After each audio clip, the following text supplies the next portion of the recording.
we'll get right down to business. I think this will be a pretty quick one. If we make it quick, right? But, all right, the first order of business is a presentation from Mr. Strickland. Right here, right here? Yeah. We'll make it quick. Thank you, Mayor, thank you, council, and staff, and citizens, whoever else is involved. Just want to give you an update on PDRTA, kind of where we are. We receive 75% federal funding to be able to provide the services that we provide, and that's the public transit service throughout. Right now, we serve 6 counties: Darlington, Chesterfield, Marlboro, Dillon, Marion, and Florence counties. And we have the HART route that runs from until 7 p.m. every night, 8 a.m. to 7 p.m. every day. A few weeks ago, we started the Society Hill, Dozier, Hartsville route, that also connects with Darlington. Most of that service has been Society Hill, Dozier to Hartsville, and it still remains the same. That's a Monday, Wednesday, Friday service. And some of those folks are connecting to the HART route over at the Walmart behind Care South, and they're actually transferring, going to other places like Carolina Pines Hospital and just different places. But since in the past couple weeks, I've done a little more homework on ridership, and right now over 60% of everybody that steps on the bus is over 60 years old, and we're averaging anywhere from, depending on the month, I think our low end is about 1,150 trips a month, and we're over 2,000 trips per month. Certain months out of the year. On average, 1,500 to 1,600 trips a month. And over 60% of those folks are senior citizens that's using the bus, which is incredible. I thought Lake City was actually our highest as far as the senior population that's using the service, but Hartsville actually is stronger than Lake City when it comes to senior citizens. In most of our places, about 40% of, and most services we provide, 40% are going to work every day. Hartsville is like 15 or 20%. Most of them are going to medical appointments, grocery stores, they're going to pharmacy visits. We do have some dialysis clients.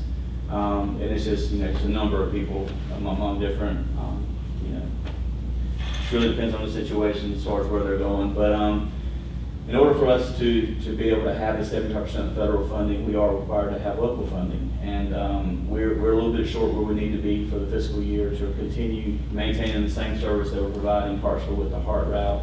And the Society Hill route was actually partially funded from several different entities. One thing that we've done in the past 3 or 4 years is we changed our entire model. We have a lot more stakeholders that are receiving, that are providing local support to do what we do every day. And those entities also receive benefits.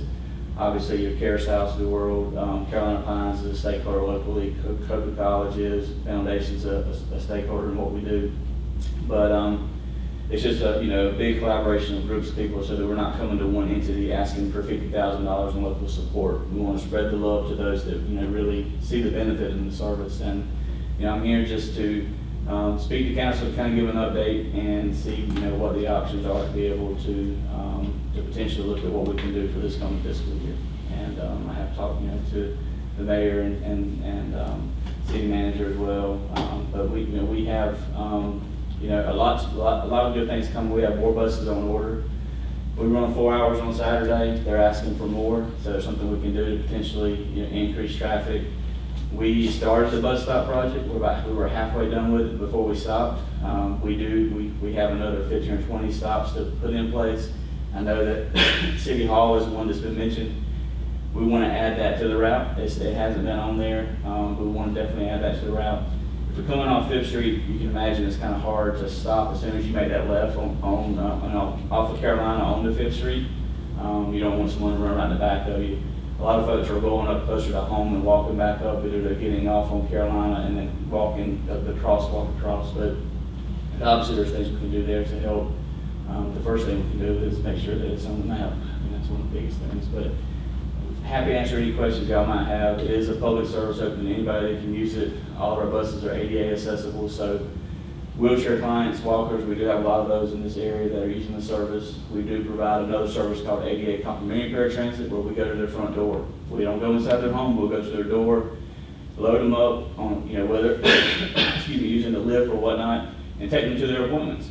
And we do that every day, and it's a service on top of the normal fixed route service that we run.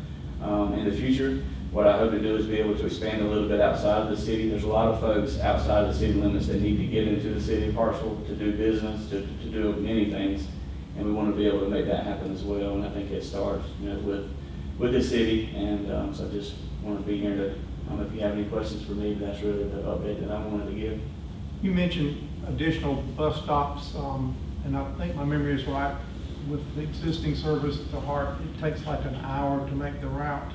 Yes, sir, it is a 1 hour headway. When I would love to see that cut down to a 30-minute headway at some point in the future. And I say that because, anybody that wants to take a lunch break and they have an hour lunch break, you can't do it on the route. Right. But if you're able to add a second bus and maybe run those buses in opposite directions, you can jump on the bus and potentially be able to do that within an hour. Go grab a sandwich or whatever and get back to your place of work. But it is a 1 hour headway right now, so from one point to the other, if you started wherever along the route, the bus would come back to that point 1 hour later. And adding additional stops would extend that length of time? When I say bus stops, I mean physical bus stops. So right now we have about 15 to 20 installed in the city. Some of those, I'm looking at them as I came through this morning. We need to do a little bit of work on those, but we still have 15 or 20 other ones that we need to do. Those have schedule box insert. There's actually a timetable that says you are here on here, so you know exactly where you are along the route. We have an app. A lot of folks download now. They can actually have a live feed of the bus as it's running throughout the service. But we have the possibility of the high ridership areas bringing in bus shelters. We get 80% federal funding for any capital projects. We get 95% federal funding for any bike projects that the city might be interested in. Wow. So yeah, a $100,000 project, $5,000 local, you can have a bike project. And that could be a rental program that with proceeds coming back, whatever that may look like.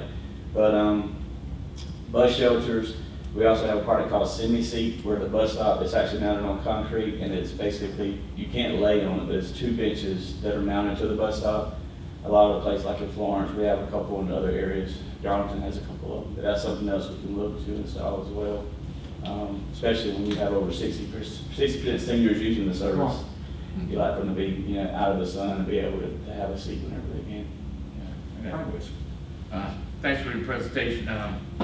If I remember before one of your previous rep came in, and I had some issues concerning about some of the bus stops on 4th Street down beyond the post office. Yes, sir. Because it's a very narrow spot for people to get on the bus, and that ditch is along the way. Yes, It's like a kind of area that should be considered to be moved for either in a safe spot, might want to consider looking at that.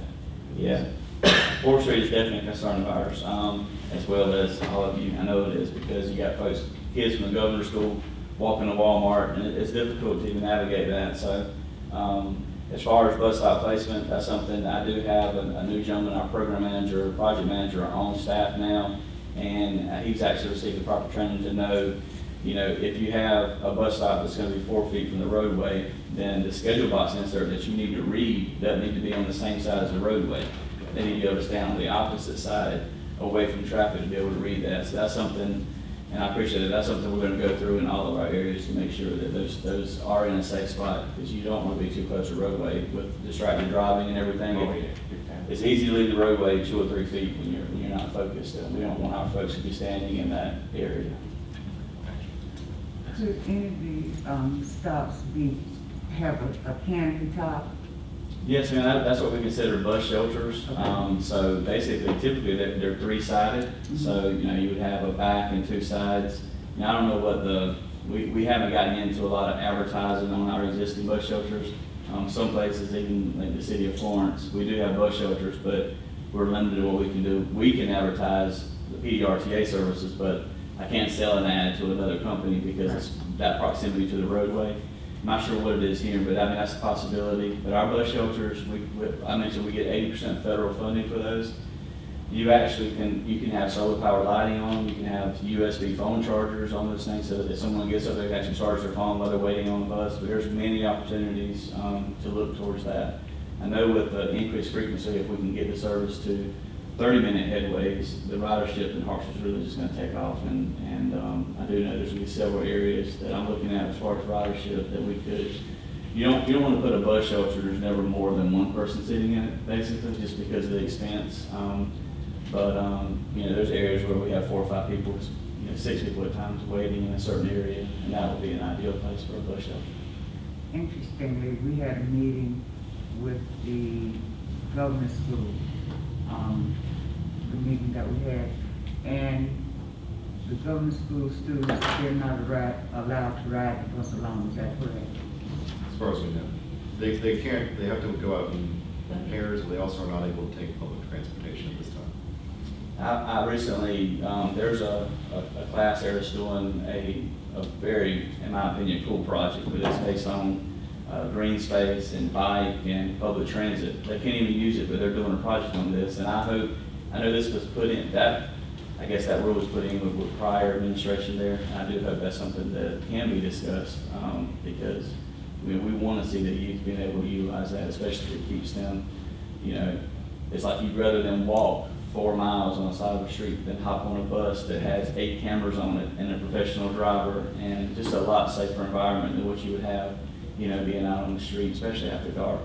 So we would, if you have any suggestions on how I get in that door to make that change, I'd love to, but I have already had a couple of conversations related to that. We spoke to the same group, and I think we're going to see what we can do to talk to the current president, talk to the mayor, and I were thinking to do something with that, Danny Dorsal, because it does make more sense. Yeah. They're a very interesting group. And I'll take the bus over, we can do a tour, show them how clean and safe it is, and I'll give them the list of our driver's training if we have to, so they know what to look at. Don, what's your average occupancy on your trips? I mean, how many are taking advantage of the PDRTA? So it really depends on the day. Right now we're running 8 a.m. to 7 p.m. Usually your 6 to 7 p.m. is going to be your lightest. We do have folks going to work every day. At any point, the rides per hour right now on the Hart route is 6 to 7 passenger trips. Some places like the City of Florence, that's probably like 11 or 12.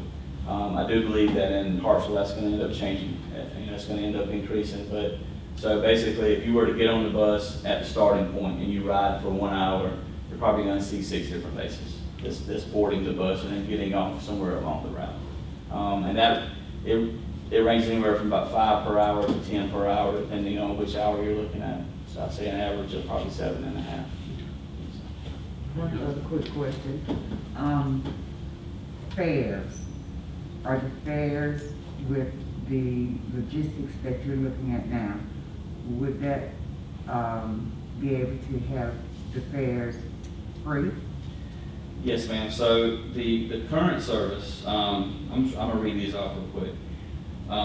We started the service back, it's only been a couple of years now, so we started back in May. So we have the existing service in Society Hill, Dozwell, and Hartsville, they're all fare free. So anyone rides at no charge. But the partners that were able to make that happen was Vantage Point, Care South Carolina, Carolina Pines, Coker College, the Darlington County Free Medical Clinic, COGRA, First Steps, PD Mental Health, Habitat, and we put in here Department of Transportation, but that's our FTA funding. So that's the ones locally. We've had a few more, come to the table to be able to provide that. We've had some private donors as well. Yes, ma'am, I think that the fare-free is really the ideal way to go, especially when you're looking at where we count our fare box revenue and having to go retrieve those fare boxes, and sometimes you spend more money going to collect than you do. I know I spent way more time here than I'm supposed to this morning, so. But We it's appreciate just it. so essential that seniors and also people that are disabled are able to get their doctor's appointments out at Carolina Pines, and then be able to order groceries. And then you have one at IGA, there's also one at Walmart. So, and then they're able to be able to go and get meds and that type of thing. That's a solid system for the seniors that otherwise they would have to pay taxi fare for. And that's just such an invaluable service that I would like to see us to do anything we can to help, because they are efficient, they are being used at full capacity, and looking to expand those services. So I'd like to see council do, the city do whatever it is that we can to be able to help them. Well, speaking of, thanks again for coming, for taking the time to tell us a little bit more about the program and how well it's being used in the area. We'll see what we can come up with in terms of the consensus about funding it. I appreciate it. Thank you all. Thank you. Thank you.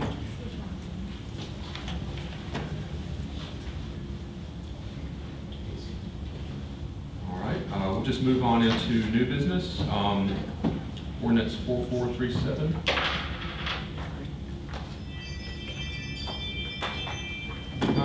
Publishing, Yes. title and presentation 4437. Right. So first ordinance is 4437 to amend the 2021-2022 fiscal year budgets. Okay, in plain English, what were the two changes?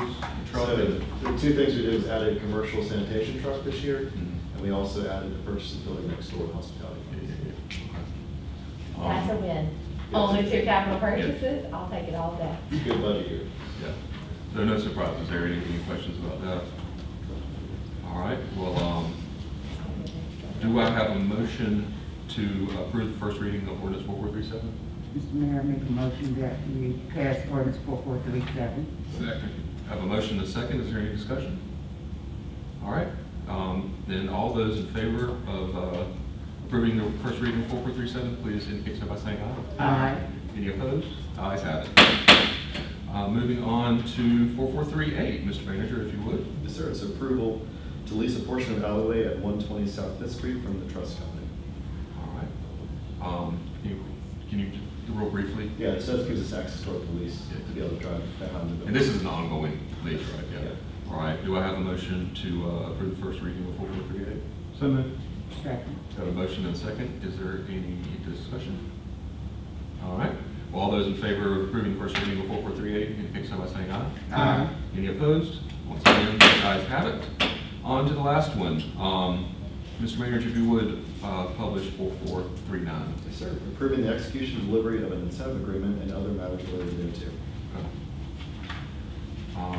Do I have a motion to approve the first reading of 4439? So moved. Second. Got a motion and a, Ms. Mackey will do the second. Is there any discussion?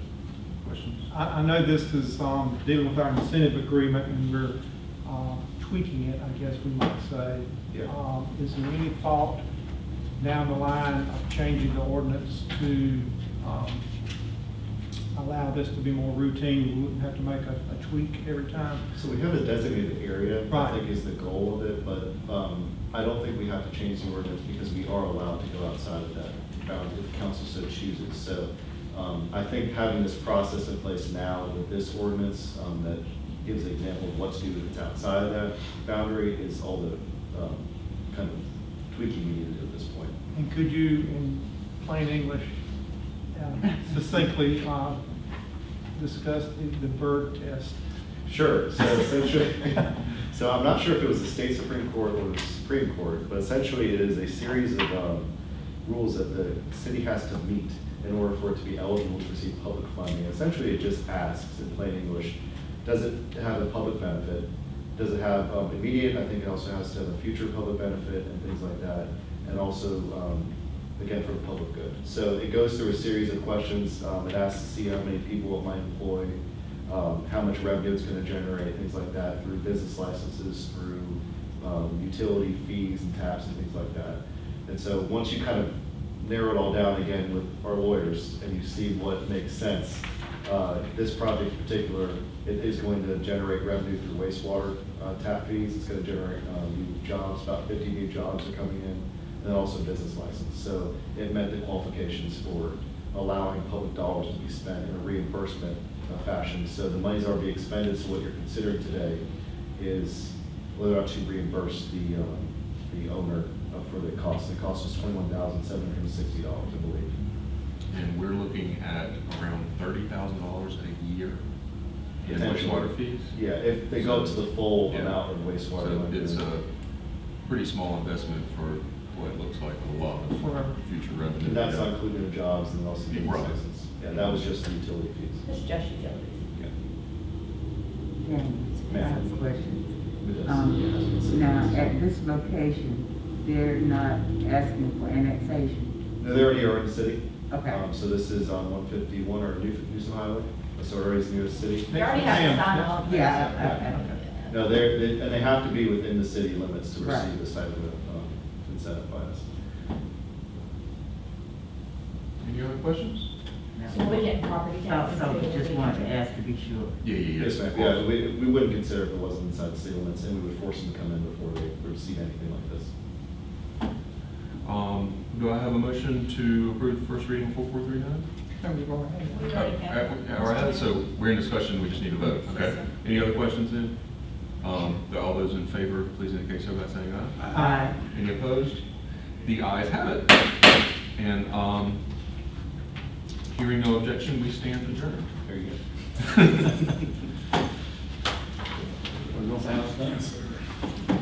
You get the agenda. Every time. We're there all like that. Everything good? Don't